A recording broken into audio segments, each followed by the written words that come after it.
금융위기와 너무 닮았다. 경기 자체가 죽어버릴 수 있는 위기의 순간을 볼 수 있습니다. 자, 그렇다면 이번에도 U자의 어떤 그런 침체기를 가진다면 상향을 할 것인가?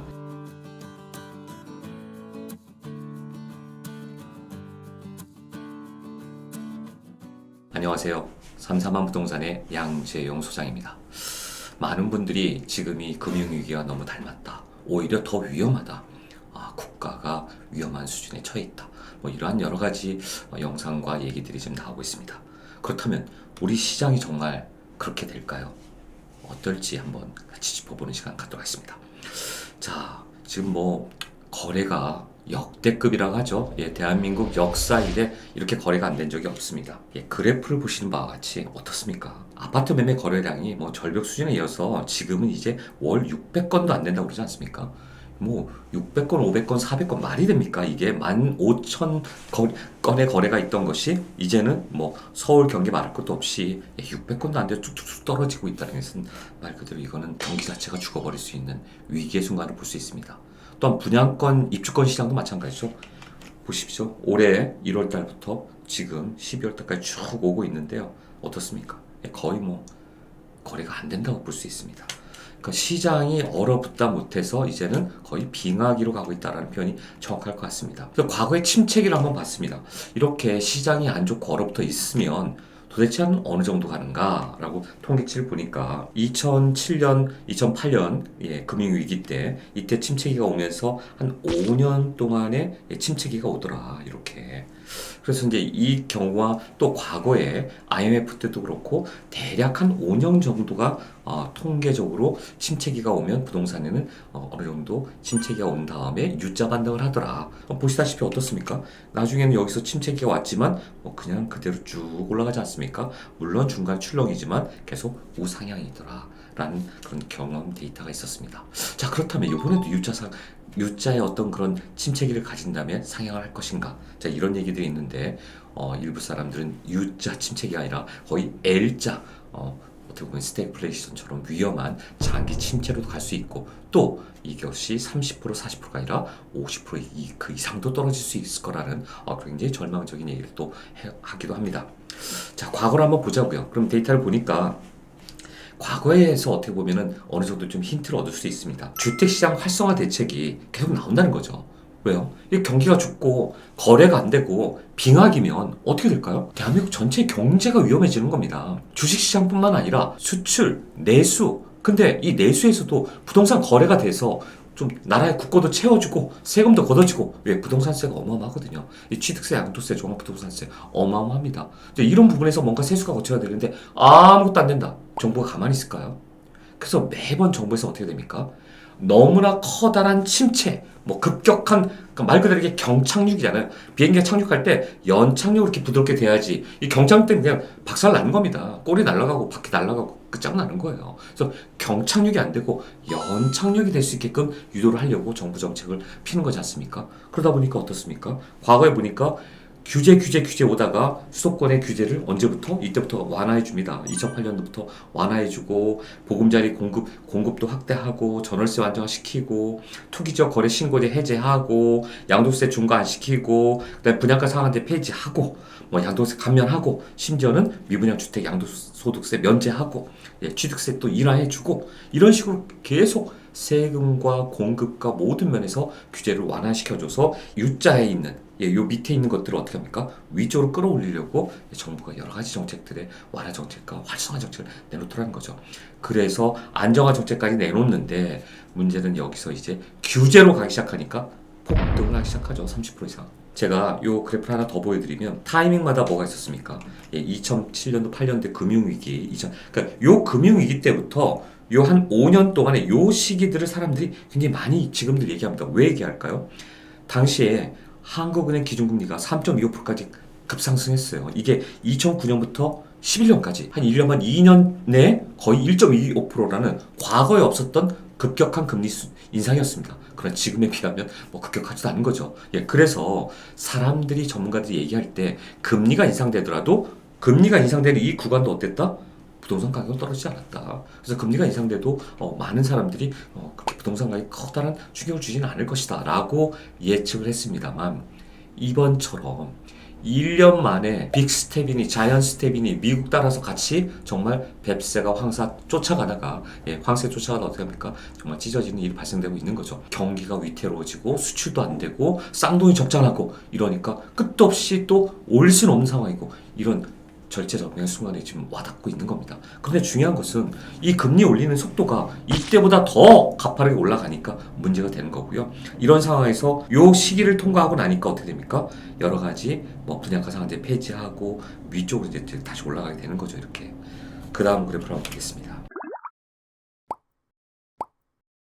좀 이 그 시계열을 좀 더 넓혀서 87년도 예전에 노태우 대통령 때부터 현재 문재인 정부에 이제까지 한번 보는 겁니다. 억제 정책에서 중립으로 왔지만 억제에서 이제 완화해서 다시 억제로 완화로 억제로. 자, 이거는 뭘 얘기하는 걸까요? 부동산 가격이 어떻게 변합니까? 쭉 올라갑니다. 우상향으로.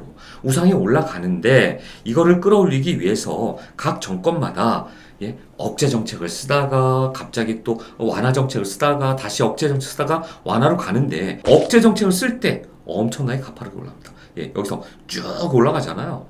그리고 다시 완화 정책을 쓰면 오히려 이 기간 동안은 어느 정도 안정이 돼요. 그러다 또 억제 정책을 쓰면 갑자기 올라가는 거죠. 이거는 어떻게 패권이냐면, 자, 이 정부가 새롭게 바뀌면서 어떤 정책으로 가느냐가 또 보셔야 되는 거죠. 자, 이번 정책은 어떻습니까? 정권이 새로 바뀌면서, 자, 너무나 급상승했고, 이것을 처음에 규제를 할까 하다가 이제는 완화 정책으로 너무나 거래가 절벽이고 비가 시기로 가고 나라 전체가 위험한 상황이니까 활성화 시켜야겠다 해서 완화로 갑니다. 결국 완화로 간다면 어떤 모습이 나타난다는 겁니까? 자, 급상승 시기가 오더라도 제 얘기는 이제 급상승 시기가 오더라도 완화 정책으로 하는 어느 정도 유지를 시키려고 노력한다는 얘기죠. 유지를 시키려고 노력하는 거예요. 왜 제가 아까 말씀드렸죠? 이게 폭락하면 안 되는 거죠. 연착륙이 돼야 되는데 이런 게 바로 연착륙인 거죠. 정부가 원하는 것은 최소한 연착륙에서 조금이라도 약간의 상승을 원하는 거지, 이게 이렇게 폭락하고 무슨 폭락론자한테 얘기하는 뭐 40% 이상, 50% 이상 폭망을 해야 된다. 이거 정부는 절대 원치 않다는 겁니다. 어떻게 해서든 살려내야 되는 거죠. 지금 기절하고 지금 넉다운돼 있고 완전 넉다운돼 있는 사람을 어떻게 합니까? 이렇게 세워야 되는 거죠. 이렇게 못 세우면 세워 붙잡고라도 있어야 되는 거예요. 정부 입장에서는. 그게 바로 이 완화 정책의 시기다. 따라서 일부 폭락과 폭망을 원하는 분들은 정부가 절대 그 방향대로 가지 않습니다. 그건 나라가 망하자는 거. 같이 죽자는 얘기입니다. 이 나라가 망하는데 국가보도 나고 망하면 누구를 위한 겁니까? 그래서 이런 정책들을 보면 정부가 바보가 아닌 이상, 기재부나 국토부가 바보가 아닌 이상 이 방향을 제대로 끌고 나간다면 우리는 어느 정도 더 이상의 폭락은 있지 않을 것이다. 과거에 이 폭등을 유발했던 정부의 똑같은 정책들 어떻습니까? 누가 어떤 정치인을 비난하고자 하는 게 아닙니다. 부동산 정책에 대해서 짚어보자 하는 겁니다. 다 어땠습니까? 모두 다 투기 억제, 규제, 그 다음에 세금. 근데 이 세금도 종합부동산 처음으로 전 세계에 있지도 않는 대한민국 처음에 종합부동산세, 부자세를 만들어가지고 상위 1%만 한다는데 지금 1%입니까? 거의 10%가 다 되지 않습니까? 8% 이상이. 미국처럼 정말 하이 레벨에 있는 최고에 있는 사람들 더 많이 걷는 게 낫지. 이건 말도 안 되는 기준 하나 만들어가지고 전부 다 세금으로. 근데 이걸 어떻게 했다? 더 강화했다는 거죠. 취득세, 보유세. 아니, 취득세를 무슨 집 두 채 사고 세 채 산다고 12%씩 내고 양도세를 7, 80%씩 내는 나라가 어디 있습니까? 그래서 그런 말도 안 되는 세금에 대한 것들을 강화하니까 오히려 안 할 줄 알았지만 시장은 풍선효과처럼 한쪽을 묶으니까 다른 쪽으로 다 튀어 올라가는 거죠. 그리고 시장의 심리를 불안하게 만들고 지금 사지 않으면 안 된다.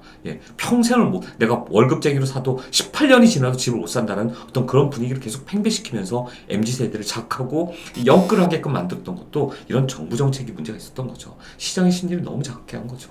불안 심리를 극대화시켰던 겁니다. 이 정책 자체가. 그러나 이제는 과거 정책으로 다시 돌아가는 거죠. 빚내서 집 사자로 돌아가는 겁니다.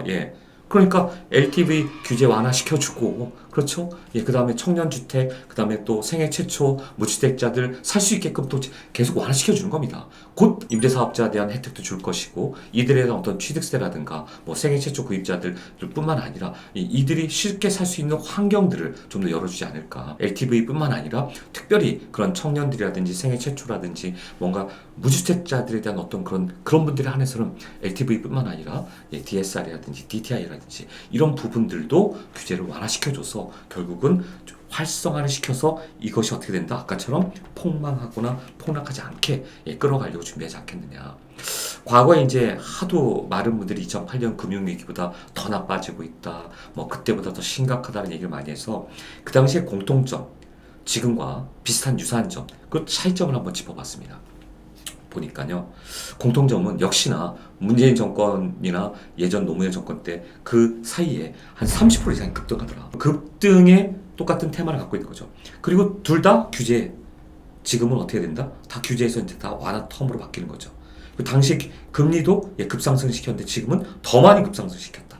그리고 다들 30% 이상 급등하다 보니까 시장에 대한 어떤 가격의 고점 아닌가? 내가 최고점 찍는 게 아닌가? 이런 어떤 가격 고점에 대한 불안, 그다음에 급등에 대한 불안 심리가 이제 팽배하는 거죠. 자, 여기서 정책이 그대로 턴이 되는 거죠. 다시 2008년도부터 2013, 14, 15, 16으로 다시 돌아가는 겁니다. 그래서 정책이 또 그렇게 완화 정책으로 가지 않습니까? 그 완화 정책을 좀 더 어떻게 디벨롭 시키고 어떻게 레벨업 시켜서 새롭게 시장에 내놓느냐, 그 타이밍이 언제느냐에 따라서 이것이 어느 정도 시장에 와닿느냐 안 와닿느냐, 이 차이일 겁니다. 근데 과거 거를 잘 답습하고 학습을 했기 때문에 아마도 타이밍을 좀 더 잘 맞추지 않을까, 저는 그렇게 예측을 해봅니다. 근데 차이점이라 하면 시장에는 물건이 없어요. 공급 물건이 과거에 한 5만 세대씩 나왔는데 지금은 5만 가구가 아니라 2만 4천. 근데 이게 2023년도, 24년도, 25년도까지도 물량이 없습니다. 그럼 26년도 돼야지만 상기 신도시부터 물량들이 나오거든요. 그동안 승인해주고 허락했던 것들이 나오는데 건축시장이 지금 꽁꽁 얼어붙었어요. PF 시장이 얼어붙어서 건설사들이 짓지도 않으려고 그러는 거고, 재건축, 재개발 대부분 지금 막 몸살이고 있잖아요. 재건축도 마찬가지고요. 하라고 하는데 시공사나 또 PF를 해야 되는, 프로젝트 파이낸싱 해야 되는데 은행들이 돈을 잘 안 빌려주려고 그러고 채권 시장 얼어붙어 있고, 이러니까 위험하다는 거죠. 어떻게 되죠? 공급이 더 안 나올 수 있다. 5만 세대 나와야 되는 게 지금 존천주공 합쳐서 2만 4천 세대 내년에 나올 테는데 나올까요? 이것도 어떻게 될지 모르는 겁니다. 그나마 거기는 현대, 롯데, 뭐 대우 이런 대기업들이 끼니까 되는 거지만 나머지 대기업이 아닌 중소기업이라든가 10대 대기업이 아닌 나머지 기업들은 굉장히 힘들어지는 거죠. PF 시장이 어렵지 않으려고 정부가 막 그쪽에 또 돈을 풀고 있지 않습니까? 수요와 공급 법칙에서 공급이 안 되면은요, 또 뭐가 될까요? 희소성. 살려는 사람은 많은데 시장에 물건이 안 나면 그것도 또 문제가 되는 거라고요. 대출 풀어주고 세금 풀어주고 완화시켜주면 뭐합니까? 시장에 물건이 없는데. 이번에 아마 이제 뭐 미분양 사태 때문에 많이 나오는데요. 뭐 고덕동의 반값 아파트 이번에 또 나오고 있고, 자, 그런 것들 저는 굉장히 경쟁률 세리라고 봅니다. 반값 아파트 거의 없었지 않습니까? 서울 시내 입지가 좋은 곳에 그런 가격적인 메리트가 있고 괜찮은 아파트는 실수요자들은 많기 때문에 아직도 있습니다. 경기가 얼어붙고 이런 상황에서 두고 보십시오. 어떻게 되는지 한번 지켜보자고요. 전세가율 어떻습니까? 과거에는 전세가율이 38% 수준이었는데 2008년도에 지금 60%가 넘어가고 있습니다.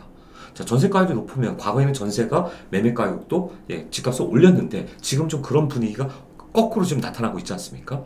금리 때문에 그렇죠. 금리 때문에. 그래서 월세 전환율이 더 높아지고 있다는 것들. 근데 어제도 그제도 뉴스에 계속 나오더라고요. 월세도 지금 엄청나게 가파르게 올리고 있다.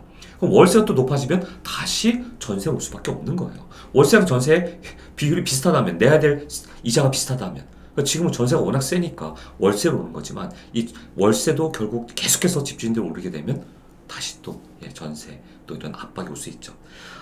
게다가 미중 패권 싸움 심각하죠. 미국과 중국의 패권 싸움은 쉽지 않게 오래 갈 것 같습니다.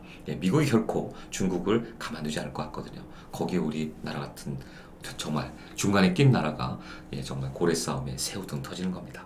거기뿐만 아니죠. 러시아와 우크라이나 이런 전쟁으로 인해서 여러 가지 공급 물량, 그러니까 공급 서플라이 체인이라고 그러잖아요. 그 어떤 공급 체인만이 지금 여러 가지 혼돈이 생기고, 그러다 보니까 싸게 들어올 게 다른 나라를 통해서 들어오다 보니까 수입 가격이 오르고, 또 그것이 지금은 인플레이션까지 영향을 미치고, 넘쳐난 유동성 자금 갈 데가 없어요. 갈 데가 없습니다. 주식시장을 갑니까? 그렇다고 지금처럼 망가지는 코인을 갑니까? 갈 데가 없어요. 그러니까 예금으로 많이 예적금을 몰린다고 하지만 떠돌아다니는 유동성 자금이 어마어마하죠. 갈 곳이 없습니다. 그래서 안정적인 부동산을 계속 지켜보고 있는 겁니다. 이런 상황을 여러분 꼭 지켜보셔야 된다는 점. 자, 그렇다면 서론에 말씀드린 대로 그럼 U자 반등이냐 V자 반등이냐? 많은 사람들은 U자 반등을 얘기하고 있습니다. 또 심지어 뭐 일자 반등은 제가 볼 때는 아닌 것 같고요. 계속 침체로 가는 건 아닌 것 같고요. 이 U자 반등에서 이 U자 반등인데 이게 과연 몇 년 차냐는 거죠. 과거처럼 5년 차, 저는 그렇게 5년까지 가지는 않을 것 같습니다. 왜냐하면 정책이라는 게 여러분 지금 어떻습니까? 코로나 위기 이후에 이 정부 정책이나 경제 대책이나 이런 것들이 굉장히 빠르게 엄청난 빠른 속도로 변하고 있다는 거죠. 왜 그럴까요? 과거에는 정보 어떤 그런 정보의 어떤 공유라든지 이런 것들이 과거에는 좀 달랐거든요. 지금은 모든 일반인들이 SNS라든지 정보 공유를 굉장히 빠르게 합니다. 그렇다면 과거에서 5년 만에 튀어 올랐던 것이 이제는 2년, 3년 만에 오르지 않을까요? 저는 개인적으로 이렇게 추측해 봅니다. 거기에 물론 여러 가지 이런 요건들이 좀 어느 정도 갖춰줘야지만 U자 반등이든 아니면 단시간 내 3년 이내 반등이든 이런 것들이 오지 않을까. 만약에 내년부터 금리가 가파른 금리가 어느 정도 안정을 찾고 내년 하반기부터 0.25%씩 베이비 스텝으로 조금씩 낮춰준다면 또 경기도 안정된다면 분명히 반등을 기대할 수 있지 않을까 그런 생각을 하고요. 이런 금리 인상이 사실 많은 사람들한테 공포를 준 거죠. 패닉을 준 겁니다. 근데 이것이 올해 12월 늦어도 내년 상반기에는 정점에 달하면서 그때부터는 유지하거나 꺾일 거라는 것들이 대다수 전문가들이 얘기지 않습니까? 그리고 또한 재건축 재개발 지구 활성화시키려고 국토부나 서울시가 엄청나게 노력하고 있습니다. 이 부분은 오케이. 세금과 대출 규제 완화에 대해서도 국토부나 서울시가 특히 국토부가 정부랑 기재부랑 지금 이 부분을 열심히 또 준비해서 발표를 한다고 합니다. 그러면 아랫단의 두 개가 필요 충분 조건이면 윗단에 이 금리만 안정이 된다면 이 포인트가 된다면 그리고 내년부터 세계가 안정화가 되고 전쟁도 지금 협상을 하자 하자 여러 가지 쇼잉을 하고 있습니다. 이게 안정이 된다면 2023년도 상반기 늦어도 하반기부터는 어느 정도 안정할 추세를 찾아서 U자 반등이 무려 5년이 아닌 더 짧은 시간 내 2, 3년 내에도 좀 바라볼 수 있지 않을까 그런 예측을 한번 해봅니다. 마지막으로 제가 이런 말씀 드리고 싶습니다. 미국에는 그 유명한 워렌 버핏이 있다면 유럽에는 앙드레 코스탈리니가 있습니다. 투자의 귀재죠. 이 사람이 여러 가지 명언을 했습니다. 그 중에 투자자는 대중에 휩쓸려서 감정적으로 대응하지 말아야 된다. 대중이 한쪽을 바라보고 있을 때 다른 쪽을 바라볼 줄 알아야 된다. 이런 얘기도 했고요. 무엇이 옳고 그른지는 자신의 생각과 방향이 대단히 중요하다. 자신의 철학을 가지고 인사이트를 가지려고 노력을 해야 된다. 여러분에게 인사이트가 주는 영상이 되고 채널이 될 수 있도록 노력하겠습니다. 자, 여러분의 성공 부동산, 성공 투자 항상 제가 응원합니다. 궁금한 사항 있으시면 여기 전화번호로 연락 주십시오. 제가 1:1 친절히 상담해 드리도록 하겠습니다. 그러면 다음 영상 또 기대해 주십시오. 감사합니다.